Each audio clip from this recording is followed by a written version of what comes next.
अल्लाह जिसका चाहता है रिज्क फराह कर देता है और जिसका चाहता है तंग कर देता है।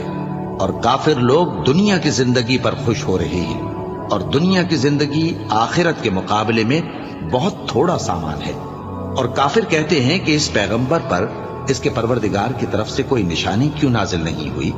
कह दो कि अल्लाह जिसे चाहता है गुमराह करता है और जो उसकी तरफ रुजू होता है उसको अपनी तरफ का रास्ता दिखाता है, यानी उनको जो ईमान लाते और जिनके दिल अल्लाह की याद से आराम पाते हैं उनको। और सुन रखो कि अल्लाह की याद से ही दिल आराम पाते हैं। जो लोग ईमान लाए और अमल नेक किए उनके लिए खुशहाली और उम्दा ठिकाना है।